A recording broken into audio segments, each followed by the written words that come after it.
Today's topic is digestive system. What do you mean by digestive system? It is a system in which various organs like alimentary canal and three types of digestive glands such as liver, pancreas, gallbladder are included. जैसे कि हम कोई भी खाना खाते हैं, मुंह से हमने उसको खाया, वो कॉम्प्लेक्स फॉर्म होता है. उसके अंदर carbohydrate, protein, fat, vitamins and minerals सब प्रेजेंट होते हैं, लेकिन वो एज सच हमारी बॉडी उसको एब्जॉर्ब नहीं कर सकती. तो वो छोटे छोटे पार्ट्स में डिवाइड होता है, तब हमारी बॉडी के अंदर जो ब्लड है वो उसको एब्जॉर्ब करता है. तो यही है. In first slide I tell you digestion refers to the breakdown of the food into smaller components that can be absorb into the blood stream. Okay, समझ आया? डाइजेशन मतलब जो कॉम्प्लेक्स खाना खाया उसका छोटे छोटे पार्ट्स में टूटना, वही कहलाता है डाइजेशन. फिर ये जो डाइजेशन के बाद जो हमारा फूड सिंपलर फॉर्म में टूट गया, वो एब्जॉर्ब हो जाएगा ब्लड के थ्रू हमारी बॉडी में. और इसके लिए हमारी बॉडी में बहुत सारे एंजाइम्स हैं जो पार्टिसिपेट करेंगे in digestion of food. This digestion or another name of digestion is catabolism. It can be divided into two types. First one is physical digestion. Second one is the chemical digestion. Physical digestion जैसे कि नाम ही बता रहा है, ये मुंह में शुरू होता है और इसमें फिजिकली दांतों की सहायता से खाना हमारे छोटे छोटे हिस्सों में डिवाइड हो जाता है.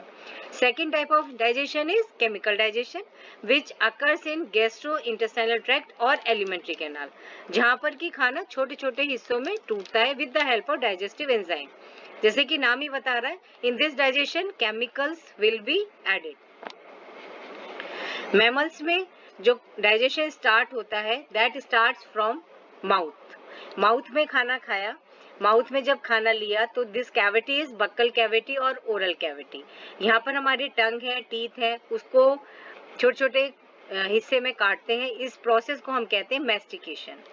और माउथ के अंदर हमारी सलाइवा होता है जिसमें एमाइलेज एंजाइम पाया जाता है जो कि स्टार्च को मुंह के अंदर ही डाइजेस्ट करना शुरू कर देता है.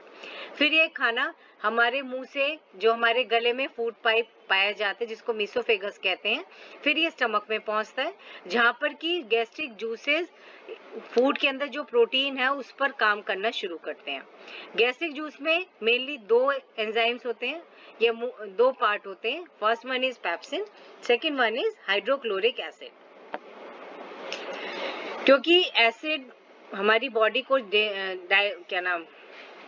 खराब कर सकता है अंदर वाली लाइनिंग को, इसलिए इसके प्रोटेक्शन के लिए म्यूकस भी स्टमक में अपने आप ही सिक्रीट होता है जिससे कि बस एसिड खाने को ही डाइजेस्ट करे और कुछ ना करे. ऐसे ही केमिकल डाइजेशन होने के लिए जैसे खाना फूड पाइप से अंदर आगे की तरफ चला तो पूरे स्टमक की वॉल्स में, स्मॉल इंटेस्टाइन में मूवमेंट होता है जिसको हम कहते हैं पेरिस्टाल्सिस. जो स्टमक की वॉल में जो स्मूथ मसल्स हैं उनकी मूवमेंट से खाना आगे की तरफ बढ़ता है जिससे कि उस खाने के अंदर डाइजेस्टिव एंजाइम बहुत अच्छे से मिल जाते हैं by the process of peristalsis. तो means what is peristalsis? Peristalsis is a muscular movement in the stomach wall. Stomach में खाना ह्यूमन बीइंग में कितना रहता है? 1 से 2 घंटे के बीच में. उसके बाद ये खाना कहाँ जाता है? स्मॉल इंटेस्टाइन में, जहाँ पर कि बहुत सारे एंजाइम्स इसमें आकर मिलते हैं. बाइल मिलेगा, पैंक्रियाटिक जूस मिलेगा. तो मैक्सिमम जो डाइजेशन होता है वो स्मॉल इंटेस्टाइन में होता है. स्मॉल इंटेस्टाइन में डाइजेशन भी होता है प्लस एब्जॉर्प्शन भी होता है. खाना छोटे छोटे हिस्सों में बटा, उसके बाद डाइजेशन हुआ और एब्जॉर्प्शन भी मैक्सिमम उसी में होता है जिसको हम कहते हैं, किसके द्वारा होता है? फिंगर लाइक प्रोजेक्शंस होते हैं जिसको हम कहते हैं विलाई. और विलाई पे भी छोटे छोटे जो विलाई होते हैं उनको हम माइक्रोविलाई कहते हैं, जिससे कि सरफेस एरिया बहुत बढ़ जाता है और डाइजेस्टिव फूड जो है हमारा वो डिफ्यूजन के द्वारा ब्लड वेसल्स में आ जाता है. अब दो इंपॉर्टेंट ग्लैंड्स हैं, लिवर और पेंक्रियास, दोनों जो इंपॉर्टेंट रोल प्ले करती हैं डाइजेशन में. कैसे? लिवर प्रोड्यूस करता है बाइल जो कहाँ पहुंचता है? स्मॉल इंटेस्टाइन में थ्रू बाइल डक्ट. और पेंक्रियास सिक्रीट करता है पैंक्रियाटिक जूस जो कि डाइजेशन और एब्जॉर्प्शन दोनों में हेल्पफुल है. स्मॉल इंटेस्टाइन से खाना कहाँ जाता है? लार्ज इंटेस्टाइन में, जहाँ पर कि न्यूट्रिएंट्स और वाटर जो बच जाते हैं वो एब्जॉर्ब हो जाता है। उसके बाद जो अनडाइजेस्टेड फूड है, जिसके लिए बॉडी में हमारी जरूरत नहीं है, वो फीकल मैटर के फॉर्म में रेक्टम में इकट्ठा हो जाता है। Clear? Now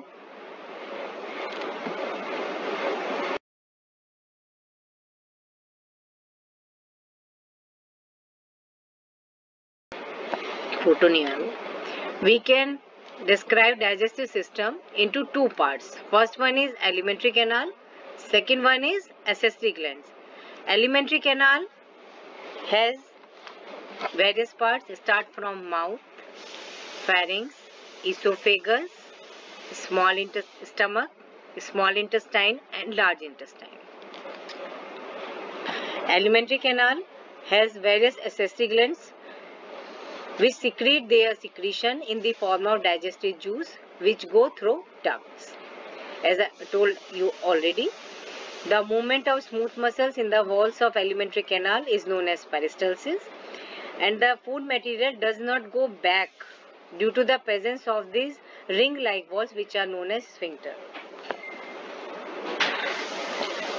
This is the complete diagram of mammalian digestive system. Here this is mouth, start oral cavity. In oral cavity there are three pairs of salivary gland. ये yellow color की जो तीन glands है, these are salivary glands. Then this is pharynx, last part of the oral cavity, and this will continue in the form of a esophagus, which is the food pipe, which is present in neck region. That will continue into the stomach, where gastric juice are present for their digestion. Stomach continues into the small intestine. The first part of small intestine is the duodenum, where maximum digestion occurs. The next two parts of small intestine are jejunum, and last one is the ileum. Then this ileum, this jejunum, and this small intestine will continue into the large intestine. This is large intestine. This is ascending transverse loop, and this is descending loop. It will continue in the form of rectum, where temporary storage of feces occurs. This is liver. This is browny reddish color organ is liver, from where bile is secreted and opens in the duodenum. And this is pancreas, from where pancreatic juice will also come in the duodenum. So these are three accessory glands: salivary glands, pancreas, and liver. And storage of bile occurs in gallbladder. That's why it is known as storage organ. This is the diagram of how bile come in the duodenum. This is liver. This organ is liver, from where bile comes through its duct, and it is stored in gallbladder also. It opens in the duodenum, which is the part of small intestine. This is stomach, because here the medium is acid, because HCl is secreted. तो यहाँ acidic हो गया medium, तो यहाँ से खाना इसके अंदर आएगा duodenum में, और पेंक्रियास से सिक्रीट होगा पेंक्रियाटिक जूस, वो भी यहीं आएगा. तो दोनों जूस, बाइल का भी, पित्त और पेंक्रियाटिक जूस, दोनों कहाँ आते हैं? स्मॉल इंटेस्टाइन के duodenum में. अब हम आते हैं एलिमेंट्री कैनाल का फर्स्ट पार्ट इज माउथ. तो डाइजेशन हमारा माउथ में, मैंने पहले ही बताया, माउथ से शुरू होता है. खाने को जब लेते हैं उसकी च्यूइंग शुरू होती है.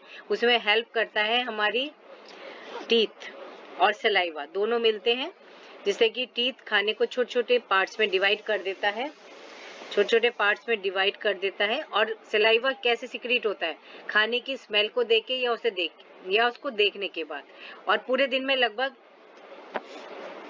1 लीटर सलाइवा का सिक्रीशन होता है. और ह्यूमन सलाइवा के अंदर म्यूसिन प्रेजेंट होता है, जो कि स्लिपरी ग्लाइकोल प्रोटीन है, जो कि माउथ को खराब होने से रोकता है. और इस सलाइवा के अंदर बफर्स भी होते हैं, जिससे कि हमारे टीथ खराब ना हो. सलाइवा के अंदर जो एंजाइम है, दैट इज सलाइवरी एमाइलेज, जो कि हाइड्रोलेज एंजाइम, जो हाइड्रोलाइज करता है किसको? स्टार्च को. और ग्लाइकोजन को। स्टार्च प्लांट से मिलता है और ग्लाइकोजन एनिमल से मिलता है और उसको छोटे पार्ट्स में डिवाइड करता है, छोटे छोटे पॉलीसेकेराइड्स में और या डाइसेकेराइड माल्टोज में डिवाइड करता है। टंग हमारे मुंह में पाई जाती है जो कि खाने को ऊपर नीचे घुमाती है और खाना छोटे से बॉल के रूप में कन्वर्ट हो जाता है और ये जो बॉल बन जाती है उसको हम कहते हैं बोलस, जो कि माउथ से हमारी अंदर फेरिंग्स की तरफ पुश होता है। हमारे गले में जो पाई जाती है वो फेरिंग्स कंटिन्यू करता है इसोफेगस में और इसको हम कहते हैं फूड पाइप। और गले में ही हमारे दूसरा जो पाया जाता है that is trachea which is known as windpipe. जब हमारे अंदर ह्यूमन बीइंग्स में जब खाना निगलते हैं तो ओपनिंग जो होती है दैट इज ग्लॉटिस, लेकिन ग्लॉटिस को कवर करते हुए विंड पाइप को जो उसका ढक्कन लाइक स्ट्रक्चर होता है, फ्लैप होता है, जिसको हम कहते हैं एपिग्लॉटिस, जिससे कि खाना खाते समय खाना जो है हमारी सांस की नली में ना जाए। विंड पाइप मीन्स सांस की नली। फिर नेक्स्ट पार्ट है इसोफेगस। फेरिंग्स कंटिन्यूज करता है इसोफेगस में और सबसे पहले जो हम खाना शुरू करते हैं उसमें निगलना, स्वॉलिंग मीन्स निगलना, दैट इज वॉलंटरी, हमारी इच्छा से होता है, लेकिन बाद के सारा काम इनवॉलंटरी होता है, हमारी इच्छा से नहीं होता। और सलाइवरी इमाइलेज कंटिन्यूज उसमें मिलता रहता है और उसका डाइजेशन होता है। फिर oesophagus will continue into the stomach. Stomach abdomen के लेफ्ट साइड में प्रेजेंट होता है और हमारा जो डायफ्राम है जो कि पूरी बॉडी कैविटी को दो में डिवाइड करता है, thoracic cavity and abdominal cavity. तो stomach is present in abdominal cavity. इसकी वॉल्स इलास्टिक होती हैं और लगभग ये 2 लीटर खाने और पानी को रख सकती हैं। इसकी वॉल सिक्रीट करती हैं गैस्ट्रिक जूसेस, जिसमें मेनली क्या होता है HCl, high percentage of HCl होता है और प्लस पेप्सिन। इसका pH लगभग 2 होता है, जिससे कि खाने में जो आयरन का कंपोनेंट है वो भी अच्छे से डिसॉल्व हो जाता है। और इसका काम सारी सेल्स जो पास जुड़ी होती है उनको अलग अलग करता है और मैक्सिमम फूड के बैक्टीरिया को खत्म कर देती है। गैस्ट्रिक जूस का दूसरा कंपोनेंट है पेप्सिन, जो कि एंजाइम है which hydrolyse protein by breaking the peptide bond. और स्टमक की वॉल्व में पेप्सिन और HCl से उसको सेव करने के लिए म्यूकस का सिक्रेशन भी पाया जाता है और इसीलिए स्टमक की अंदर वाली जो वॉल है हर तीसरे दिन माइटोसिस के द्वारा नहीं बन जाती, क्योंकि एसिड से वो खराब हो जाती है। Most of the time stomach दोनों तरफ से बंद होता है। इसोफेगस से जब खाना आता है स्टमक में तो वो छेद पे जो ढक्कन लाइक स्ट्रक्चर उसको हम कहते हैं कार्डियक ओरिफिस, और जब स्टमक से स्मॉल इंटेस्टाइन में जाएगा तो उस पे जो वॉल्व है उसका नाम है पाइलोरिक स्फिंक्टर। और बीच में कभी कभी बैकफ्लो हो जाता है, एसिड बन जाता है तो खाना ऊपर की तरफ आता है, दैट उसको हम कहते हैं heartburn. Small intestine major organ है बॉडी का, डाइजेशन प्लस एब्जॉर्प्शन, और लॉन्गेस्ट सेक्शन है ये इसका, लगभग 6 मीटर इसकी लंबाई होती है। लेकिन इसको हम स्मॉल इंटेस्टाइन क्यों कहते हैं, क्योंकि इसका डायमीटर लार्ज इंटेस्टाइन से छोटा होता है बस। और मैक्सिमम डाइजेशन प्लस एब्जॉर्प्शन यहीं पर होता है, क्योंकि पैंक्रियास का जूस भी यहीं आएगा, लिवर से बाइल भी यहीं आएगा, गॉल ब्लैडर से बाइल भी यहीं पे आएगा। और कौन से पार्ट में, ड्यूोडेनम वाले। पहला पार्ट जो इंटेस्टाइन का, स्मॉल इंटेस्टाइन का क्या कहते हैं, ड्यूोडेनम, ये लगभग केवल 25 सेंटीमीटर लंबा होता है और इसमें काइम अच्छे से मिक्स हो जाता है, स्टमक से आगे चलकर इसमें मिक्स हो जाता है। पैंक्रियास लिवर से सबसे मिलके यहाँ पे मिक्स होता है। पैंक्रियास से बाइकार्बोनेट आयंस आते हैं जो कि स्टमक की एसिडिटी को न्यूट्रलाइज करते हैं। लिवर से बाइल आता है जो कि गॉल ब्लैडर में स्टोर होता है। बाइल में कोई डाइजेस्टिव एंजाइम नहीं होते, इसमें केवल डाइजेस्टिव सॉल्ट पाए जाते हैं जो कि हेल्प करते हैं फिर फैट के डाइजेशन और एब्जॉर्प्शन में। पैंक्रियास रिलीज करता है पैंक्रियाटिक एमाइलेज जो कि स्टार्च, ग्लाइकोजन, स्मॉलर पॉलीपेप्टाइड्स को पॉलीसेकेराइड्स को डाइसेकेराइड्स में तोड़ेगा। माल्टेज माल्टोज को डाइजेस्ट करेगा, सुक्रेज सुक्रोज को डाइजेस्ट करेगा, लैक्टेज लैक्टोज को डाइजेस्ट करता है। और ये डाइसेकेराइड जो है इंटेस्टाइनल वॉल में फिर फाइनली एब्जॉर्ब हो जाते हैं मोनोमर के फॉर्म में। प्रोटीन का डाइजेशन पॉलीपेप्टाइड चेन्स के रूप में होता है। प्रोटीन क्योंकि ड्यूोडेनम में डाइजेशन इनका शुरू होता है, they will convert into the amino acid. और एंजाइम कौन सा है, पैंक्रियास का पैंक्रियाटिक जूस, उसी से आते हैं, उसी में पाए जाते हैं एंजाइम्स। और न्यूक्लियसेस वो एंजाइम्स है जो DNA और RNA को डाइजेस्ट करेंगे। फिर आया फैट डाइजेशन। लगभग फैट का डाइजेशन जो होता है वो कंप्लीटली कहाँ शुरू होता है, जब बाइल उसमें मिलता है। स्मॉल इंटेस्टाइन से पहले फैट का डाइजेशन नहीं शुरू होता। बाइल के सॉल्ट जो है उसके चारों तरफ फैट की ड्रॉपलेट चिपक जाती हैं, इसको कोल सेंसिंग कहते हैं। और ये प्रोसेस पूरा कहलाता है इमल्सिफिकेशन, क्योंकि बाइल सॉल्ट्स की कोट पे ही वो फैट की ड्रॉपलेट चिपकती हैं। क्योंकि इसकी जो ड्रॉपलेट्स हैं बहुत छोटी होती है, सरफेस एरिया बढ़ जाता है। और एंजाइम है लाइपेज जो कि मैक्सिमम फैट को डाइजेस्ट करता है। और ये वाला डाइजेशन भी मैक्सिमम कहाँ होता है, ड्यूोडेनम में। तो सारा डाइजेशन जो है वो मैक्सिमम ड्यूोडेनम में होता है। जो रिमेनिंग पार्ट बचा है स्मॉल इंटेस्टाइन का, ज्यूजिनम एंड इलियम, इनमें मेनली एब्जॉर्प्शन ऑफ न्यूट्रिएंट्स और वाटर होता है। फिर हम आते हैं एब्जॉर्प्शन ऑफ न्यूट्रिएंट्स। तो मैक्सिमम एब्जॉर्प्शन भी स्मॉल इंटेस्टाइन में होता है, बहुत थोड़ा सा एब्जॉर्प्शन स्टमक में होता है।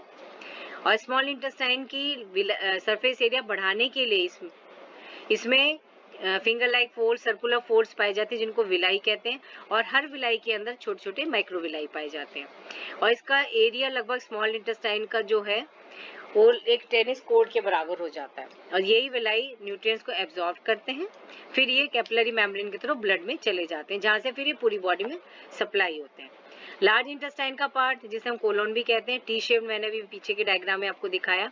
इसमें पार्ट जो है sac like structure caecum, finger like extension appendix, जो कि आज के समय में हमारी बॉडी में नहीं पाई जाती है, लेकिन उसका यूज नहीं है। जो हमारे एंसेस्टर से उसमें सेलुलोज का डाइजेशन इसमें होता था, लेकिन अब हमारे लिए ये एक वेस्टिजियल अवशेषी अंग के रूप में हमारी बॉडी में पाई जाती है। कॉलन का साइज लगभग 1.5 मीटर के लगभग होता है। इसमें एक असेंडिंग लोब, एक डिसेंडिंग लोब और एक ट्रांसवर्स लोब, 3 लोब हैं जो मैंने अभी पीछे डायग्राम में आपको बताया। और लास्ट में कनेक्ट हो जाते हैं रेक्टम पे, जहाँ की टेम्परेरी फेज के फीकल मैटर इकट्ठा होता है। मेन फंक्शन जो है कोलोन का, पानी को एब्जॉर्ब करना। और जो काफी सारा पानी स्मॉल इंटेस्टाइन में एब्जॉर्ब हो जाता है, लेकिन फिर भी जो रह जाता है वो लार्ज इंटेस्टाइन में होता है। तो दोनों में मिलकर लगभग 90% ऑफ द वाटर एब्जॉर्ब हो जाता है। बहुत सारे बैक्टीरिया भी हमारे कोलन में रहते हैं, लार्ज इंटेस्टाइन में रहते हैं, जैसे कि इकोलाई। इंटेस्टाइनल बैक्टीरिया जो है ऑर्गेनिक बैक्टीरिया है, जो कि फीसेस के साथ बाहर भी जाते हैं। और ये बैक्टीरिया इन्हीं की वजह से जो फीसेस में स्मेल होती है वो लाइक मीथेन, हाइड्रोजन सल्फाइड, यही बैक्टीरिया कोलोन बैक्टीरिया के मेटाबॉलिज्म के बाय प्रोडक्ट के फॉर्म में ये दोनों गैसें बनती हैं। और कुछ विटामिन भी बनते हैं। और यही बैक्टीरिया विटामिन के को जनरेट करते हैं कोलन में। और टर्मिनल पार्ट जो है कोलन का वही कहलाता है रेक्टम, जहाँ की टेम्परेरी फेज में फीसेस इकट्ठे होते हैं। So this is the complete digestive system of mammals.